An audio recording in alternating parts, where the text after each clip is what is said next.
Hi,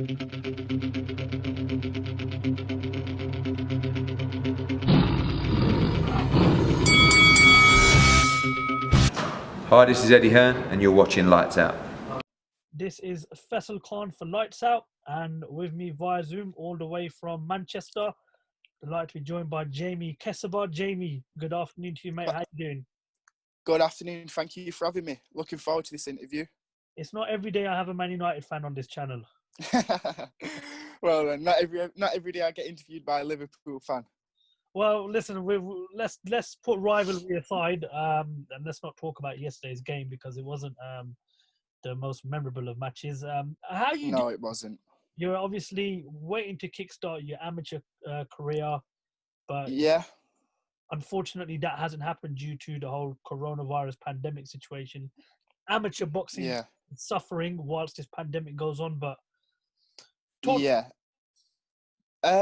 mean, it's really suffering a lot. I've lost about a year of fighting, which I needed more than most people. I needed this year of fighting, and with college and everything being over for me, I decided, okay, this is the time to dedicate my life to this sport. And unfortunately, I've missed a year. However, I'm a big believer in everything in the right timing, so I'm not too stressed about when I'll be fighting. I just know when it comes, be the right timing for me. As I mentioned, the amateur background of boxing has suffered a lot. Small hall shows in professional boxing have suffered a lot. If you're on a big platform, then it's very unlikely fighters will be getting out and keeping active and keeping busy in the boxing world. What can you tell us that you're doing different? Because I know small hall show fighters, some of them are getting that slim chance of appearing on a show. But what is it like for the amateurs right now? Well, for the amateurs, it's not even it's the training. People can't even train. Luckily, I've got a big garage in my house, so I've got bags up in there. I've got space to skip, shadow box. So I'm lucky. So I'm training actually most days. However, some of the lads that I know at my old gym, they don't have anywhere to train. I know a couple of the gyms are doing outdoor work, but it's only you're not even allowed to do pads. It's literally bag, skip. So it's quite hard for us amateurs, but it's kind of forgotten.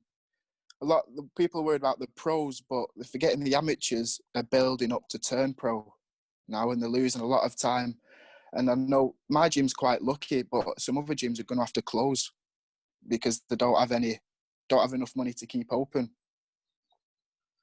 I know, obviously, you're hoping to have a successful career, not only as an amateur boxer but also a professional boxer.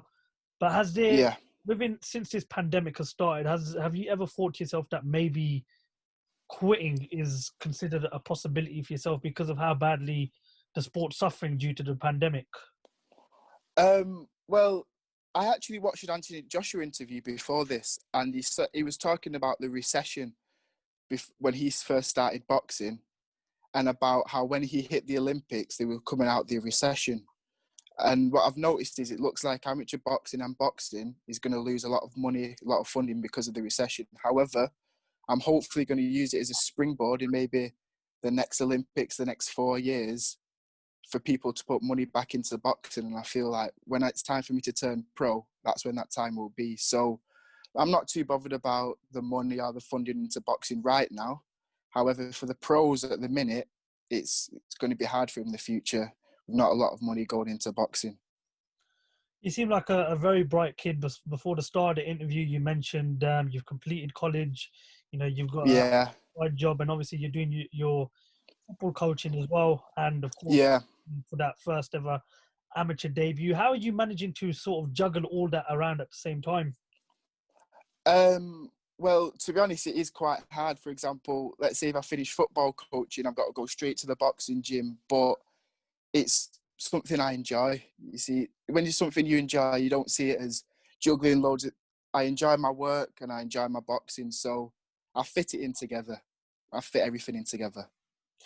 You mentioned, obviously, Anthony Joshua talking about the recession before he went into the 2012 London Olympic Games. Now, Joshua's come out, I believe it's within the last few weeks, and he said that he wants to help fund amateur boxing. How much are you hoping that not only Anthony Joshua but also other professional boxers can help out the amateur side of boxing? I feel like professional boxers should do a lot more as well, like what Anthony Joshua is doing, because they understand the roots of boxing. Without the roots of boxing, they wouldn't be where they are now. So I'm hoping a lot more professionals come out and actually make a stand against this and actually put their money that they're making back into us young kids. It's pretty good time to be a part of Manchester. I hate Yeah, it is. the football team's actually doing. That's obviously Manchester United. Yeah. Football team's doing pretty well, and of course, there's some good fighters coming out of Manchester. Obviously, remember Anthony Corolla's just retired, but he had a Yeah. very good career. Lyndon Arthur, Zelfa Barrett, Yeah. great Pat Barrett, and obviously Lyndon Arthur got the biggest win of his career towards the back end of last year, beating Anthony Yard. Yeah. You look at these fighters and how inspiring is it that they put in Manchester on the map in terms of boxing, and how much do you hope that you can also be a part of those names that I've just mentioned? Well, I really feel like they're paving the way for us. Even in our gym, just at Elite Boxing, we've seen Zelfa Barrett come in and do some sparring. We've seen Pat Barrett come in and have a look at a couple of us. So it's not that far away, really, for us. I'm looking at Zelfa and Lyndon and looking at all the interviews they're doing, they're building up, and I'm watching them progress, especially Zelfa Barrett. I've seen he's got a new fight date, and it's really encouraging because I can relate to somebody now. I'm not looking at over at America, looking at the Errol Spencers, the Crawfords, the Mayweathers, thinking that's so far away. I'm seeing Lyndon. He looks like he's got some business with Frank Warren. I'm seeing Zelfa with Eddie Hearn, and it's really, really helping me think, okay, I can really do this. I can really do this. It's good that you mentioned obviously how much they're sort of paving the way now, and they're really putting Manchester back on the map. Speak a They bit. really are. Arthur, he went into that Anthony Yard fight. I think a lot of people had him down as, the underdog going into that fight. What did you make of his performance, and what have you made of his rise into boxing? Not only his, but also Zelfa Barrett as well, who's got a big fight with Kiko Martinez coming up soon. Well, with Lyndon's performance, I thought he dominated that fight. I thought it was close, but I thought he won that fight. And in our gym after it, we was in the gym the day after he fighted, or maybe it was a couple of days after, and our coach said to us, "So how did Lyndon win that fight?" Everyone shouted, "The jab." So we worked on the jab the whole night. Different types of jab, the slip jab, the counter jab, every type of jab. And it really showed what Manchester can do. And the thing that surprised me is Lyndon was, even though he was the underdog, he was the champion going into that fight. And I felt like the way the build-up was, they weren't treating him like the champion. Even after it, they didn't treat him. I don't think he got the recognition he deserved, really. Would you like to see a rematch between him and Anthony Yard, or do you think now maybe is the right time for him to start fighting the likes of the Josh Boatzis, maybe even Craig Richards, who also won the British title a couple of weeks ago against Shaqan Pitters? Yeah, personally, I think you should leave Yard alone. I don't think Yard should have another chance. He lost his last fight and this one against Lyndon. I think Lyndon needs to start focusing on his career and what he can do for himself, really, now. Same with Zelfa. I'm going to have to ask you to predict, for me, the biggest fight probably in our generation that we're going to see if it does happen is Tyson Fury and Anthony Joshua. That's a fight we could talk about all day long. That's a fight we want to see. Yeah. If that fight does happen this year, who do you predict to win? Personally, I think Anthony Joshua will win. I think a lot of my friends who don't know boxing, they've only seen Tyson Fury beat Klitschko and Wilder. However, they haven't seen the Tyson Fury from before that, which I feel like Anthony Joshua can expose. Plus, I think Anthony Joshua is a different fighter now. I've been watching a lot of interviews saying he's moving a lot more. He's using his jab a lot more. He's not just stiff walking forwards. So I'm going to give it to Joshua, I think. Fair play. I mean, it's your opinion. You're entitled to it. And obviously, if you feel Anthony is the favourite going into that fight, there's no harm in saying that because it is a massive 50-50 fight. It's a fight we all want to see. To be honest, I don't think he's the favourite going into the fight. I don't think he is. I think for people who don't know boxing intently and as seriously as I do, understand that people forget AJ won the Olympics. He won the gold. People say he doesn't know how to box, but to box, and win the gold, you must be a good boxer. I think Tyson Fury, I feel like his style against Deontay Wilder, if he tries that against AJ, he's got a big problem because AJ's got more than just a right hand. He's got his left hook, he's got his jab, he can go to the body well. It's not a popular opinion saying AJ, but I think he'll come out and win. One final one, Jamie. I want you to leave us a message for what everyone can do to help amateur boxing throughout this pandemic.